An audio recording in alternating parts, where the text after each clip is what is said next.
நம்மளுடைய தமிழகத்தில பார்த்தீங்கன்னா, ஒரு பர்ட்டிகுலர் பிளேஸ்ல பார்த்தீங்கன்னா, இந்த மாரி ஒரு விஷயம் பார்த்தீங்கன்னா, தொடர்ச்சியா நடந்துக்கிட்டே இருக்கு. அதாவது பார்த்தீங்கன்னா, அங்க இருக்கிற வேலை செய்ற ஊழியர்கள் எல்லாரும் பார்த்தீங்கன்னா, அடிக்கடி போராட்டம் பண்ணிக்கிட்டு வராங்க. ஸோ, அது என்ன எல்லாத்தையும் நான் உங்களுக்கு சொல்லப் போறேன். ஸோ, மறக்காம பாருங்க. அதுக்கு முன்னாடி நம்ம சேனலுக்கு நீங்க புதுசா வந்தீங்கன்னா, மறக்காம இந்த ஒரு வீடியோக்கு லைக் குடுத்துட்டு, உங்க ஃப்ரெண்ட்ஸ்க்கு எல்லாரும் ஷேர் பண்ணிட்டு, சந்துரு டாக்ஸ மறக்காம சப்ஸ்கிரைப் பண்ணி வச்சுக்கோங்க. அப்பதான் தினமும் 1 இல்ல 2 இன்ட்ரெஸ்டிங்கான கான்வர்சேஷன ஈஸியா தெரிஞ்சுக்க முடியும். சரி வாங்க வீடியோக்குள்ள போகலாம்.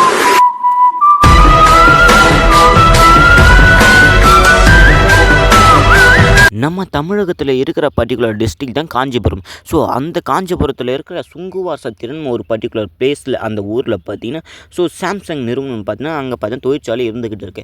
அதில பார்த்தீங்கன்னா, நம்மளுடைய மக்கள் எல்லாரும் பார்த்தீங்கன்னா வேலை செஞ்சுக்கிட்டு இருந்தாங்க. ஸோ, அவங்களுக்கு என்னதான் ஆச்சுன்னு தெரியல. திடீர்னு போராட்டம் பண்றாங்க. ஸோ, அந்த கம்பெனி பார்த்தீங்கன்னா, திடீர்னு பார்த்தீங்கன்னா, அங்க இருக்கிற வேலை செய்ற மக்கள பார்த்தீங்கன்னா, பணி நீக்கம் செஞ்சுக்கிட்டே இருக்காங்க. அதெல்லாம் ஏன் பண்றாங்க? ஸோ, இவங்க ஏன் போராட்டம் பண்றாங்க? அது எல்லாத்தையும் நான் இந்த ஒரு வீடியோல சொல்லப் போறேன். ஸோ, மறக்காம பாருங்க.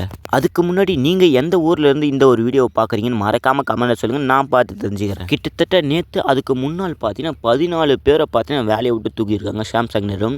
அதுக்கு பார்த்தீங்கன்னா நம்மளுடைய மக்கள் 500க்கும் மேற்பட்ட ஊழியர்கள் பார்த்தீங்கன்னா போராட்டத்தில் இறங்கியிருக்காங்க. ஸோ ஏன் அவங்க வேலையை விட்டு தூக்குனாங்க அது எல்லாத்தையும் நான் உங்களுக்கு சொல்கிறேன். அந்த கம்பெனிக்கும் ஊழியர்களுக்கும் என்னதான் பிரச்சனை? பழிவாங்கல் முறையாக பார்த்தீங்கன்னா போராட்டம் மாற்றி மாற்றி வேலையை தூக்கிக்கிறாங்க. ஸோ இந்த மாதிரி பண்ணிக்கிட்டு இருக்காங்க. அது ஏன்னு நான் சொல்கிறேன். அதாவது பார்த்தீங்கன்னா காஞ்சிபுரம் மாவட்டத்தில் இருக்கிற சுங்குவாரா சத்திரத்தில் இருக்கிற சாம்சங் தொழிற்சாலையில் பார்த்தீங்கன்னா அங்கே பார்த்தீங்கன்னா இருந்துகிட்டு இருக்கு. அதனால அங்கே நடந்ததுன்னா தொழிற்சாலை சங்கம் அமைக்க பார்த்தீங்கன்னா அனுமதிக்கப்படவில்லையா. ஸோ இதனால பார்த்தீங்கன்னா CITU இவங்க பார்த்தீங்கன்னா போராட்டத்தை பண்ணிக்கிட்டு வந்தாங்க. அதுக்கப்புறம் நான் இந்த ஒரு கேஸ் பார்த்தீங்கன்னா கோர்ட் வரைக்கும் போயிடுச்சு. அவங்க என்ன சொல்லியிருக்காங்கன்னா தமிழக அரசு அனுமதி அனுப்பினாங்க. இந்த அனுமதி கொடுத்ததுன்னா ஒரு மிகப்பெரிய பிரச்சனையே ஸ்டார்ட் ஆயிடுச்சு. அதாவது என்னன்னா தொழிற்சங்கம் ஊழியர்களுக்கு அதுலேருந்து பார்த்தீங்கன்னா விலக சொல்லியிருக்காங்க இந்த சாம்சங் பணியாளர்கள். ஸோ அந்த ஒரு கம்யூனிட்டியிலேருந்து விலகிட்டு பார்த்தீங்கன்னா வேறு கம்யூனிட்டியில் பார்த்தீங்கன்னா இன்றைக்கி சொல்லி சாம்சங் நிறுவனமும் சொல்லியிருக்காங்க. ஸோ இதை பார்த்தீங்கன்னா யாரும் கேட்கவில்லை.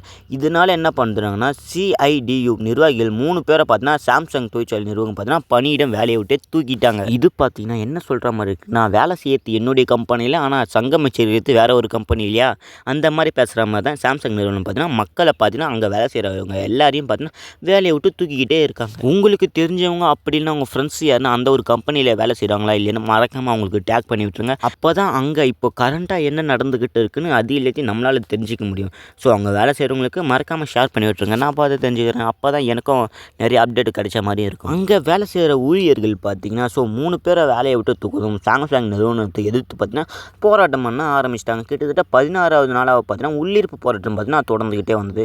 ஸோ இதனால் என்னென்னா முன்தினம் அதாவது பார்த்தீங்கன்னா சென்னை தேனாம்பேட்டையில் உள்ள தொழிலாளர் நலத்துறை அலுவலகம் பார்த்தீங்கன்னா முத்தரப்பு பேச்சுவார்த்தை பார்த்தீங்கன்னா 12 பேர் தொழிலாளர்கள் மீது நடவடிக்கை எடுத்து போவதாக சாம்சங் தொழிற்சாலை பார்த்தீங்கன்னா சொல்லியிருக்காங்க. அதுக்கப்புறம் என்ன CIDUவில் வந்து தெரிவித்தாங்க. ஸோ சாம்சங் நிறுவனம் பார்த்தீங்கன்னா இதுக்கு என்ன பதில் தான் சொல்ல போகிறாங்கன்னு தெரியாமல் இருந்தது. அங்கே வேலை செய்கிற எல்லா மக்களுமே ஷாக்கிங் ஆகிற அளவு பார்த்தீங்கன்னா ஒரு பதிலை சொல்லிட்டாங்க. அதாவது பார்த்தீங்கன்னா நேற்று தொழிற்சாலை வளாகத்தில் பார்த்தீங்கன்னா அமர்ந்து போராட்டம் நடந்துகின்ற தொழிலாளர்களுக்கு ஒப்பந்த அதாவது பார்த்தீங்கன்னா ஹையர் பொசிஷனில் சாம்சங் நிறுவனத்தில் வேலை செஞ்சுருக்காங்க. அவங்க பார்த்தீங்கன்னா இந்த ஒரு போராட்டத்தை பார்த்தீங்கன்னா கலைக்கிறதுக்கு போயிருக்காங்க அந்த ஒரு இடத்துக்கு. அங்கே போன உடனே பார்த்தீங்கன்னா இந்த ஒரு போராட்டம் பார்த்தீங்கன்னா எல்லாருக்குமே தெரிய ஆரம்பிச்சிச்சு. ரொம்பவும் வைரலாக போக ஆரம்பிச்சிது. அதுக்கப்புறம் என்ன நடந்தது? இது எல்லாத்தையும் நான் உங்களுக்கு இன்னும் சொல்லி வைக்கிறேன். அதாவது பார்த்தீங்கன்னா அதுக்கப்புறம் என்ன நடந்ததுன்னா ஸ்ரீபெரும்புத்தூர் வருவாய்த்துறையினர் மற்றும் சுங்குவாச்சத்திரம் போலீஸ் இன்ஸ்பெக்டர் பிரேம் ஆனந்த் போலீஸார் மற்றும் பல பேர் பார்த்தீங்கன்னா இந்த ஒரு பேச்சுவார்த்தைக்கு போயிருந்தாங்க. அங்கே என்ன நடந்ததுன்னா அங்கே போராட்டம் பண்ண எல்லாரையும் பார்த்தீங்கன்னா அனுப்பி வச்சுட்டாங்க. நேற்று வரை 16 நாளாக பார்த்தீங்கன்னா தொழிற்சாலை உள்ளிருப்பு போராட்டம் ஈடுபட்டு வந்ததான். அதனால் என்ன 14 ஊழியர்கள் சாம்சங் நிறுவனம் பணி நீக்கம் செஞ்சப்பட்டாங்க. இது தொடர்ந்து பழிவாங்கல் முறையாக பார்த்தா 2 பேரும் மாற்றி மாற்றி பண்ணிக்கிட்டு வந்தாங்க. ஊழியர்கள் மேலேயும் கேஸ் போட ஆரம்பித்தாங்க, கம்பெனி மேலேயும் கேஸ் போட ஆரம்பித்தாங்க. அதுக்கப்புறம் என்ன நடந்தது?